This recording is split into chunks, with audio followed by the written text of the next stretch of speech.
जय श्री कृष्ण। प्रिय कृष्ण भक्तों, स्वागत है आपका हमारे वीडियो में।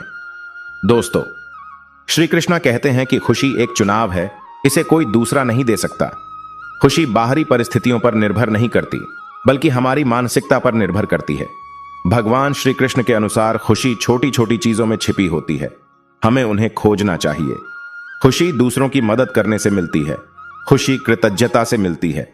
श्री कृष्ण ने सच ही कहा है कि खुशी एक रास्ता नहीं है, बल्कि एक लक्ष्य है। खुशी एक फूल है जो खुद को उगने देता है। खुशी एक भावना नहीं है, बल्कि एक दृष्टिकोण है। श्री हरि बताते हैं कि खुशी उन लोगों के लिए है जो खुश होने का फैसला करते हैं। कृष्ण कहते हैं कि खुशी एक विकल्प है और मैं इसे चुनता हूं।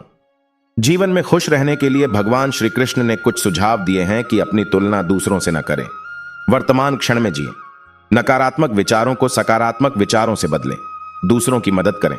दोस्तों, खुशी एक ऐसी चीज है जिसे हम सभी चाहते हैं, लेकिन यह हमेशा आसान नहीं होता।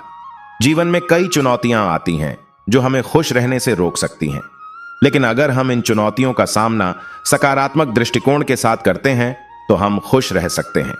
इन सुझावों को अपने जीवन में लागू करने से आपको खुश रहने के कृष्ण के विचार, खुश रहने का रहस्य समेटे हुए हैं, जो जीवन के हर पहलू पर प्रकाश डालते हैं। श्री कृष्ण ने कुछ प्रमुख बिंदु दिए हैं। दोस्तों, जीवन में खुश रहने के लिए कर्म के सिद्धांत पर ध्यान केंद्रित करें। अपना कर्तव्य निष्ठापूर्वक निभाएं, लेकिन फल की चिंता न करें।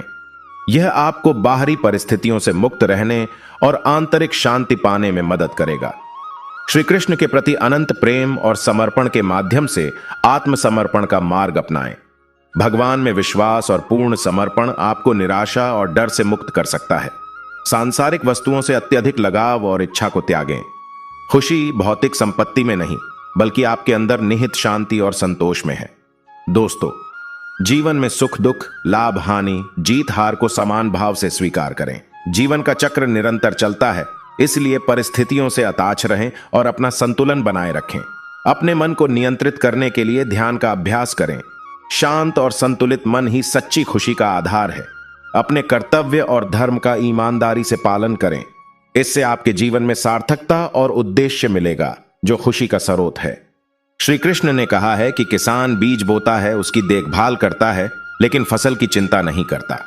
अपने कार्यों को पूरी निष्ठा से करें, लेकिन परिणाम की चिंता छोड़ दें। दूसरों की सेवा में स्वयं को समर्पित करें। सच्ची खुशी दूसरों की खुशी में निहित है। प्रिय भक्तजनों, कृष्ण के उपदेशों का सार यही है कि हमें हर परिस्थिति में अपना संतुलन बनाए रखना चाहिए। हमें उन सिद्धांतों पर चलना चाहिए जो हमारे जीवन को सार्थकता देते हैं। भगवान पर विश्वास, आत्मसमर्पण और उदारता के रास्ते पर चलकर हम हमेशा खुश रह सकते हैं। कृष्ण के विचारों के अलावा कुछ अन्य बातें भी हैं जो खुश रहने में मदद कर सकती हैं, जैसे कि प्रकृति के साथ जुड़ना, कृतज्ञता का भाव रखना, स्वस्थ संबंध बनाना और नियमित व्यायाम करना।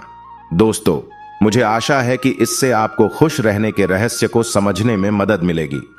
कृष्ण के वचनों और अपने आंतरिक मार्गदर्शन का अनुसरण करते हुए आप अपने जीवन में सुख और शांति प्राप्त कर सकते हैं।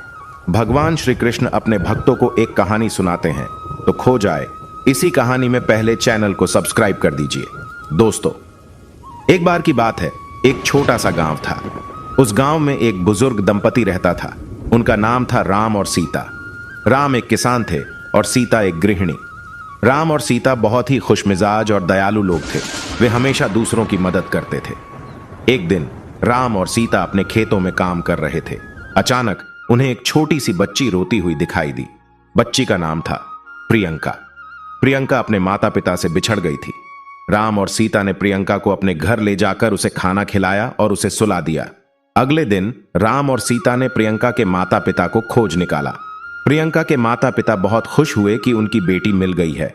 उन्होंने राम और सीता का बहुत आभार व्यक्त किया। राम और सीता ने प्रियंका को उसके माता पिता को सौंप दिया। प्रियंका के माता पिता ने राम और सीता को एक बड़ी धनराशि दी। राम और सीता ने वह धनराशि गांव के गरीबों की मदद के लिए दे दी। राम और सीता की इस दयालुता की चर्चा पूरे गांव में फैल गई। लोग राम और सीता को बहुत सम्मान देते थे। एक दिन एक साधु राम और सीता के घर आए। साधु ने राम और सीता से कहा, तुम दोनों बहुत ही अच्छे लोग हो। तुम्हारे दिल में दूसरों की मदद करने की भावना है, इसीलिए तुम हमेशा खुश रहते हो। राम और सीता को साधु की बात बहुत पसंद आई। उन्होंने साधु से खुश रहने का राज पूछा। साधु ने कहा, खुश रहने का राज बहुत ही सरल है, बस हमें दूसरों की मदद करनी चाहिए। दूसरों की मदद करने से हमारे मन में खुशी और संतोष का भाव आता है, इसीलिए हम हमेशा खुश रहते हैं। राम और सीता ने साधु की बात मान ली। उन्होंने और भी अधिक दूसरों की मदद करना शुरू कर दिया। वे गांव के गरीबों को भोजन, कपड़े और शिक्षा देने लगे। वे गांव में शांति और सौहार्द बनाए रखने में भी मदद करते थे। राम और सीता की मदद के कारण गांव में खुशहाली बढ़ गई। गांव के लोग राम और सीता को बहुत प्यार करते थे। राम और सीता ने अपने जीवन में हमेशा खुश रहने का प्रयास किया। उन्होंने दूसरों की मदद करके अपने जीवन को सार्थक बनाया। तो दोस्तों, खुश रहने का राज बहुत ही सरल है, बस हमें दूसरों की मदद करनी चाहिए। दूसरों की मदद करने से हमारे मन में खुशी और संतोष का भाव आता है, इसीलिए हम हमेशा खुश रहते हैं।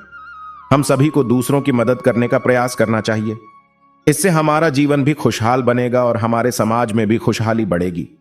जय श्री कृष्ण।